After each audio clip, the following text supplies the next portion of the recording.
Alhamdulillah baik-baik saja, dan tidak lupa juga aku akan klarifikasi tentang meninggalnya si kakekku yang dia sempat cuci darah 5 kali ya teman-teman, dan hari kelima Taiwan dilanda gempa 7.2 ya teman-teman, dan itu aku berada di rumah duka.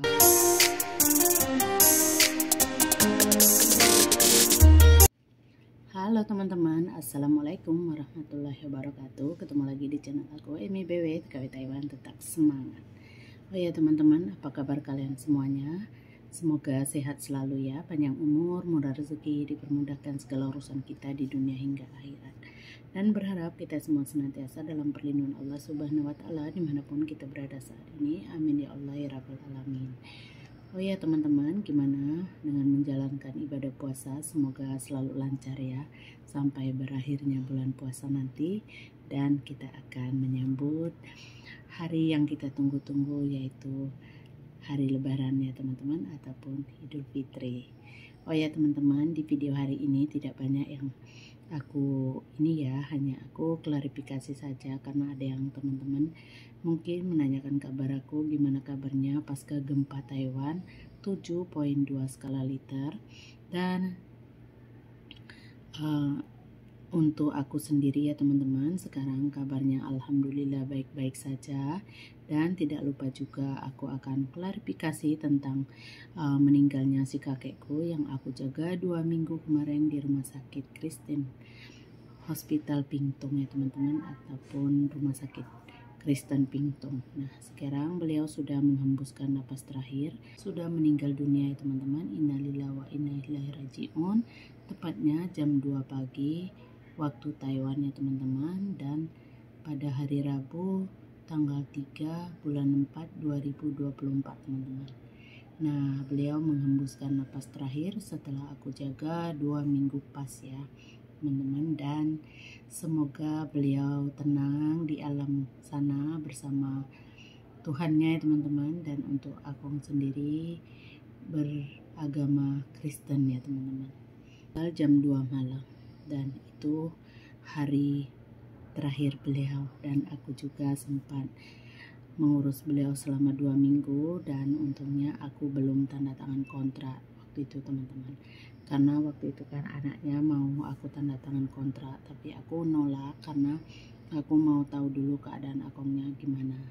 Nah, dan aku belum tanda tangan kontrak waktu itu, jadi tidak terlalu banyak masalah dengan aku si Akongnya meninggal. Nah teman-teman, beliau sudah menghembuskan napas terakhir, dan kebetulan memang dalam penjagaanku waktu itu, dan memang mungkin ajalnya sudah tiba, karena melihat kondisi beliau memang sudah parah dan kasihan banget ya teman-teman, namanya juga sudah sakit lama.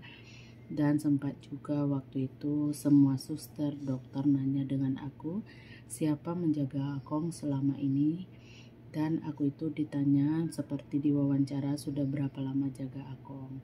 Jadi aku jawab jujur teman-teman, aku jaga Akong hanya lebih kurang 2 minggu. Setelah Akong naik di lantai 6 ini aku jaga, dan sebelum ini aku tidak tahu siapa yang menjaga Akong. Tolong tanyakan kepada anaknya yang penanggung jawab Akong di rumah sakit ini saja, karena aku tidak terlalu banyak omong ya teman-teman, nanti takutnya kita salah gitu. Nah teman-teman, untuk Akong sendiri sudah semampu aku merawat beliau, tapi beliau sudah pergi duluan atas kehendak pencipta gitu ya. Nah teman-teman, untuk aku sendiri alhamdulillah kabarnya baik. Posisiku sekarang sudah pindah lagi di rumah sakit Pingtung ya teman-teman, ataupun Pingtung Hospital. Nah tepatnya itu di kota Pingtung, dan aku sekarang menjaga kakek juga, dia umur 96 tahun.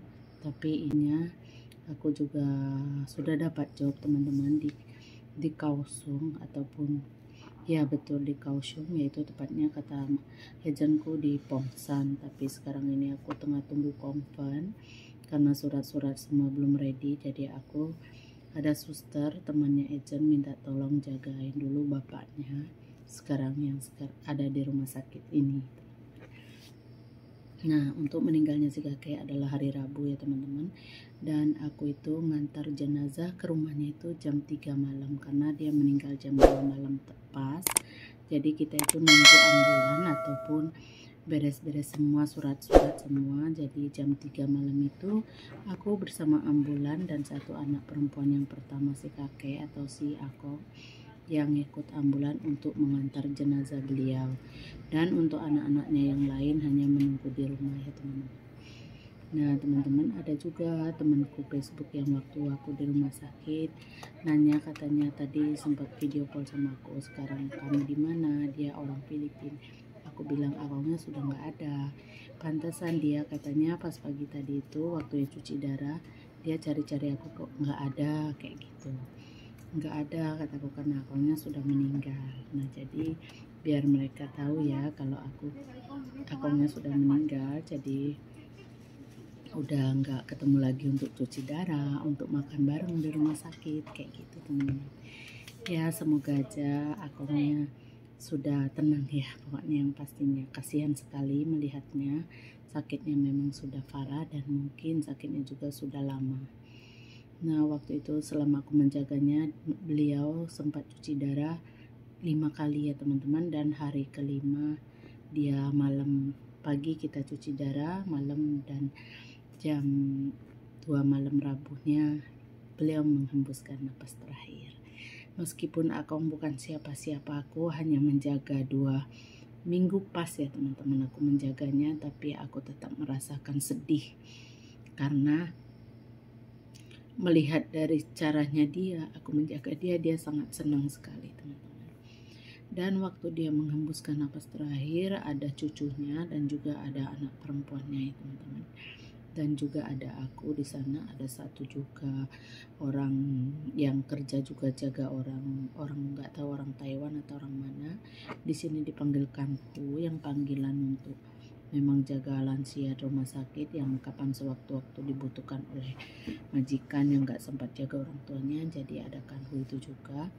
Terus pas aku toleh ternyata akunya sudah nggak ada teman-teman, tapi beliau sudah bersih dengan kepergiannya karena semua yang ada kotoran di dalam sudah mereka udah dibuang semua kayak gitu. Dia udah cuci semua perutnya teman-teman, sampai berapa kali kita habis pempes gitu untuk dia buang.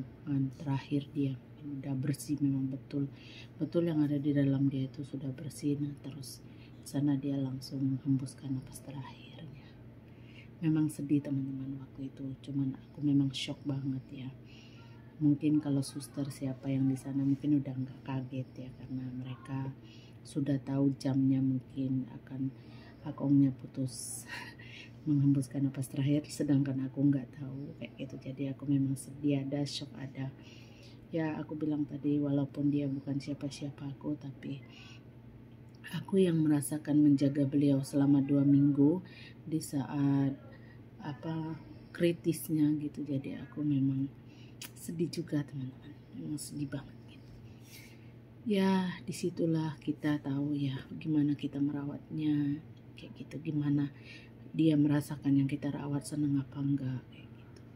Tapi setelah itu kan ada ama, ada anaknya, semua sudah pada datang itu, dia tuh nggak buka mata sama sekali teman-teman. Kritisnya itu mulai dari hari Selasa jam 2 siang dan meninggalnya jam 2 malam, tepatnya malam Rabu ya. Nah semua anaknya itu sudah kumpul, sudah datang semua waktu hari Selasa itu sore-sore itu jam 5, tapi dia nggak mau buka mata teman-teman, si akongnya nggak ada. Dia buka mata melihat anak-anaknya satu persatu. Setelah aku bisikin di telinganya, terus aku panggil akong, itu semua anaknya sudah datang ngelihat kamu, kataku. Buka matanya ya, aku bilang gitu.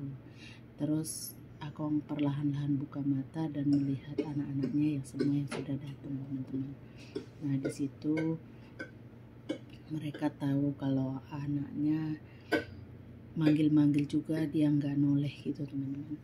Dan aku bisikin di telinganya, kataku bangun kong, kataku ini anaknya sudah pada datang. Terus dia bangun teman-teman, dilihatin semua, dan mereka anaknya sudah pada nangis kayak gitu. Anaknya yang ngerti perasaan ya, mereka akan ngucapin terima kasih dengan aku, tapi yang enggak juga enggak apa-apa kayak gitu. Yang penting aku ikhlas menjaga orang tua beliau, teman-teman. Nah, jenazah dan besok paginya ternyata Taiwan dilanda gempa 7.2 ya teman-teman. Dan itu aku berada di rumah duka tepatnya jam 8 pagi. Aku itu seperti ayunan ya teman-teman, karena itu aku memang udah capek banget. Jadi aku itu tidur di kursi gitu teman-teman, tidur di kursi yang memang ada senderannya ya. Aku pikir itu kok ada ayunan atau aku yang mimpi, karena aku mungkin terlalu capek, terlalu nggak ada tidur sama sekali kayak gitu. Jadi aku itu berasa kok tidur di ayunan bener teman-teman. Terus aku sadar, bangun, buka mata, mataku itu berat banget, masih pengen tidur banget, lengket kayak lengket gitu. Terus aku lihat semua lampu yang di garasi rumah Akong itu goyang teman-teman, dan semua kipas angin itu goyang. Terus aku baru sadar, ya Allah ini gempa, aku bilang gitu. Sedangkan Akong berada di dalam ruang tamu ya teman-teman. Setelah kami sampai di rumah duka jam 3 pagi itu, mereka sudah menyiapkan satu freezer untuk naruh Akong, karena Akongnya akan dikubur ataupun dibakar. Aku juga nggak banyak nanya, masih tunggu waktu 1 minggu lagi teman-teman. Jadi waktu itu anaknya pas siang sudah nelpon agent, katanya minta jemput aku karena Akongnya sudah meninggal. Nah terus agent langsung minta antarkan aku ke kota Pingtungnya ya teman-teman untuk bertemu dengan agent, dan aku pun bawa barang semua. Lanjut aku ketemu agentku, dan 2 hari aku di rumah agent teman-teman. Itu memang capek sekali teman-teman, karena kita juga shock ya ngelihat yang meninggal itu, jadi memang lemes, aku itu dakdikdukdir gitu teman-teman. Memang nggak tahu juga ya, mungkin itulah aku ataupun semua teman-teman yang di Taiwan merasakan sama seperti aku ketika detik-detik seperti itu. Nah teman-teman, untuk klarifikasinya ya pokoknya pray for Taiwan ya, walaupun kami sekarang di Taiwan. Dan untuk aku sendiri di bagian Pingtung alhamdulillah masih aman-aman saja. Dan untuk yang di kota Taipei sekitarnya ataupun Hualien ya teman-teman yang begitu parah, semoga teman-teman dan sahabat-sahabat yang berada di Taiwan tetap bisa menjaga kesehatan dan juga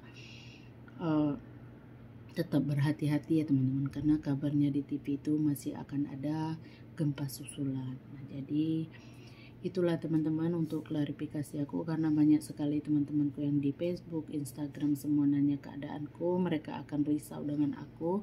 Pokoknya aku ucapkan terima kasih banyak-banyak. Semoga klarifikasi dan videoku ini bermanfaat untuk teman-teman semuanya.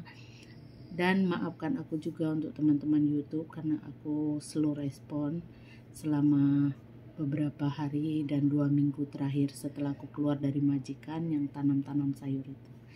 Nah teman-teman, apapun itu pokoknya aku ucapkan terima kasih banyak-banyak kepada kalian. Tetap semangat, salam sehat dari aku. Semoga semua kita dalam keadaan baik-baik saja. Nah itulah hari ini, videoku tidak banyak, hanya segini aja, dan mungkin juga teman-teman bosan mendengarnya berbolak-balik dan tidak ada yang lainnya ya teman-teman, karena teman-teman yang lain banyak penasaran aku kemana kok sekarang seperti timbul tenggelam gitu. Oke lah teman-teman, sampai jumpa di videoku selanjutnya. Jangan lupa bantu like, komen, dan subscribe ya. Untuk yang baru menemukan channel aku, pantengin terus, hanya sekedar cerita TKW ya teman-teman. Semoga bermanfaat dan menginspirasi kalian semuanya. Dan aku akhiri, wassalamualaikum warahmatullahi wabarakatuh. Sampai jumpa di videoku selanjutnya. Bye bye.